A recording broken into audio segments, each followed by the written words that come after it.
안녕하세요. 토지하기TV의 토통영입니다. 오늘은 여기 정면에 보이는 전과 대지 모두 합쳐서 700만원대 나온 매물을 여러분께 소개하고 분석해 드리도록 하겠습니다. 영상 시청에 앞서 구독, 좋아요, 알림 설정까지. 토지이야기 TV. 본 토지의 주요 도시지역과의 거리를 살펴보도록 할 건데요. 정확한 주소는 조금 있다가 공개가 되니 급하시더라도 잠시만 기다려 주세요. 목포시청과의 거리는 49km 정도 되고요. 신안군청과의 거리는 43km 정도 소요가 됩니다. 조금 더 가까운 위성 지도를 보게 되면 여기 매물지가 있는데요. 작은 마을을 형성하고 있는 곳에 있으며 가까운 서해 바다 쪽과의 거리는 500m 정도 거리에 있습니다. 자, 그럼 오늘도 현장에 카카오 맵을 통해서 직접 가보도록 하겠습니다. 카카오 맵을 통해서 현장에 직접 가보도록 하겠습니다. 여기에 위치하고 있는 전과 대지입니다. 지방도에서 불과 20m 정도 거리에 있습니다. 이렇게 보시면 접근성이 아주 가깝습니다. 여기 정면에 보이는 전과 대지가 나온 토지입니다. 도로 높이와 일정하고 마을 주변을 둘러봤을 때 앞에 거리낌 없이 막힘이 없습니다. 그리고 바닷가의 거리도 500m 정도 내외에 있고요. 양쪽 사이로 도로가 있네요. 자, 여기 보이는 이 집터입니다. 어떤가요? 자, 여러분들도 현장에 직접 가보실 수 있는 분들은 한번 가보시면 좋을 건데요. 거리가 워낙 있다 보니 이렇게 로드뷰로 이곳저곳 한번 살펴보시길 바라겠습니다. 지붕을 빨간색으로 최근에 함석으로 개량을 한 것 같습니다.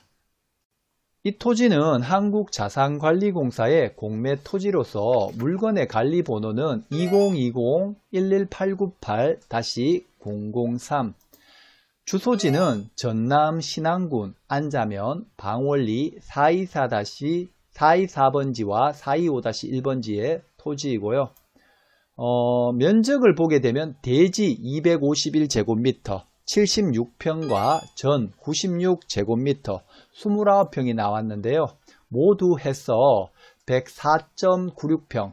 그러니 만일 입찰에 참여를 하시게 된다면 추후 전이 같이 매각이 되기 때문에 농지 취득 자격 증명이 필요하기 때문에 개인이나 농업법인이 취득을 하셔야 되고 입찰에 참여를 하셔야 됩니다.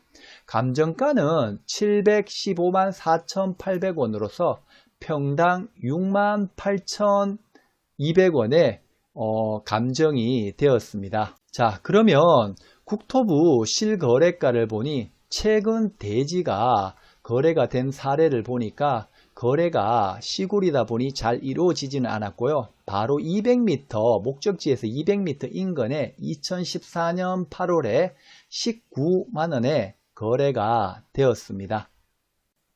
입찰 기일은 2021년 11월 29일 10시부터 12월 1일 5시까지 기한 입찰로서 집에서 컴퓨터로 편안하게 하시면 됩니다. 토지용 계획 확인원을 보도록 하겠습니다. 여기는 계획관리지역이고요. 계획관리지역에서는 건폐율 40%, 그리고 바닥에 건물을 지을 수 있는 최대 넓이가 40% 정도 나온다는 겁니다. 그리고 다른 법령 등에 따른 지역지구에 보면 문화재 보호법이라고 현상 변경 허가 대상 구역이라고 있는데요.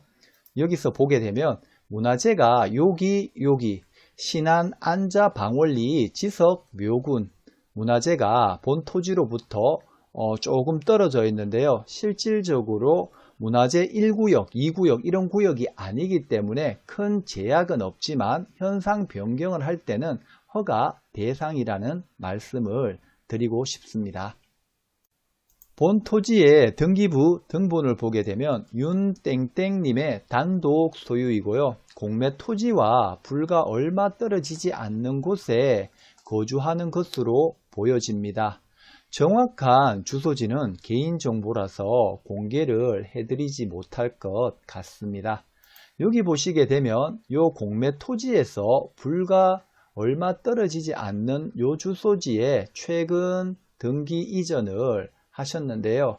실제 여기 거주하실 수도 있고 여기에 거주하실 수도 있습니다. 그래서 추후 낙찰이 된다면 여기 직접 거주하고 계시면 협의를 하시면 되실 거고, 여기에 거주를 하신다면 여기 아무도 거주하지 않는다면 여기까지 한번 가보시면 될 것 같습니다. 다시 등기부 등본으로 와서 낙찰을 받게 된다면 인수해야 될 권리는 2020년 1월 9일자로 해가지고 요 기준 권리가 말소 기준 권리가 되니 모두 말소가 되니 등기상에 인수해야 될 권리는 없습니다. 여러분들도 공매 사이트로 들어가셔서 직접 물건 검색을 한번 해보시고 본 토지는 이렇게 직접 입력을 하셔도 됩니다. 현재는 입찰 기간이 아니기 때문에 관심 물건으로 이렇게 되어 있지만 추후 11월 29일부터 1일까지에는 이렇게 입찰 버튼이 활성화가 되면 입찰에 참여를 하시면 됩니다. 여기서 영상을 끊으시면 안 됩니다. 다음에는 어떤 문제점과 어떤 해결점이 있는지 보도록 하겠습니다. 자, 그럼 이렇게 아름다운 섬마을 토지의 집과 대지를 얻을 수만 있을 것 같은데요. 어떤 문제점이 있는지 보도록 하겠습니다. 본 토지는 전과 대지, 그러니까 토지만 매각해서 매각 물건으로 나온 거고요. 지상권에는 건물이 매각 제외가 됐습니다. 그러니 낙찰을 받더라도 땅만 낙찰을 받는 거지 건물은 낙찰 받는 게 아니에요. 먼저 지적도를 보게 되면 지상위에 세동, 기역, 니은, 디귿 이렇게 나온 물건이고요. 또 대지 안쪽에 여기 작은 삼각형이 있는데요. 여기는 뒷집에 앞마당, 진입로로 이용이 되고 있습니다. 그러면 기역, 주된 건물이죠. 여기에 실질적으로 사람이 거주를 하고, 그 다음에 니은 부분, 여기 있는 부분인데요. 이렇게 창고, 그리고 디귿 부분도 이렇게 창고로 이용 중인 것으로 보입니다. 그리고 타인이 점유하고 있는 토지는 이렇게 진입로와 뒷집 마당으로 이용이 되고 있다는 점입니다. 먼저 법정 지상권 성립 여지를 보게 되면 토지에 이미 압류 설정 당시 건물이 존재하고 있어야 하고, 두 번째로는 토지와 건물의 소유자가 압류 설정되기 이전에 동일한 적이 있어야 됩니다. 그렇게 보면 실질적으로 여기 취득할 2019년 1월 9일날 취득할 당시 때 동일 소유로 보게 되고, 그 이후에 두 번째 2020년 1월 9일날 압류가 되고, 그 이후에 이렇게 정여로 인해서 소유권이 변경이 되다 보니 관습법상 법정 지상권 성립 여지는 충분히 있어 보입니다. 물론 법리적인 검토는 별도로 한 번 더 해보셔야 될 것 같습니다. 물론 법적 지상권이 성립하든 안 하든 하게 되면은 토지 위에 건물을 사용하고 있으니 지료를 달라고 요청을 하거나 청구를 하게 되면 될 거고, 법정 성립 여지가 없다면 건물 철거 요청을 할 수가 있고, 또 건물을 저렴한 가격에 매수해 올 수도 있습니다. 자, 마지막으로 당부드리고 싶은 말씀은 여러분들이 정확한 시세조사, 주변에 더 저렴한 매물이 있다면 더 저렴하게 취득할 수 있는 방법이 있다면 그렇게 취득을 하셔야 됩니다. 제가 타 유튜브에서 공매 물건 소개하는 영상을 봤는데 400짜리가 무려 488명 입찰하여 5천만원 넘게 낙찰되는 것을 봤습니다. 영상에 경관의 수려함만 제공을 하다 보니 이런 결과를 초래하게 됩니다.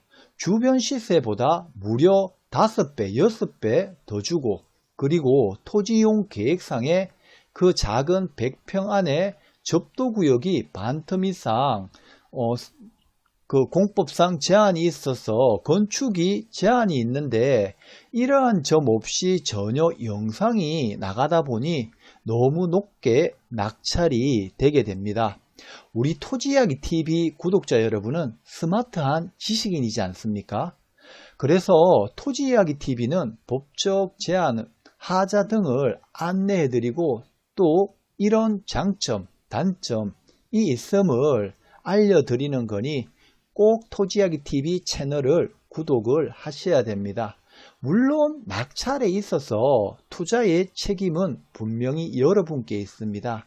하지만 영상 제공을 하는 제공자로서는 좀 더 신중함과 정확성이 있어야 된다고 봅니다. 토지이야기 TV에서는 영상을 제공함으로써 높게 낙찰을 받거나 높게 입찰에 참여하라고 유도를 하는 것이 절대 아닙니다. 단지 여러분들이 투자함에 있어서 이런 제약과 이런 장단점이 있음을 알려드리는 거니 꼭 참고를 하시고 나만의 또 좋은 물건을 발굴을 하셔서 또 다른 입찰 물건에 직접 참여해 보시는 건 어떨까요? 오늘 영상도 들어주신다고 수고 많으셨고요. 구독과 좋아요, 알림 설정까지 꼭 부탁드립니다.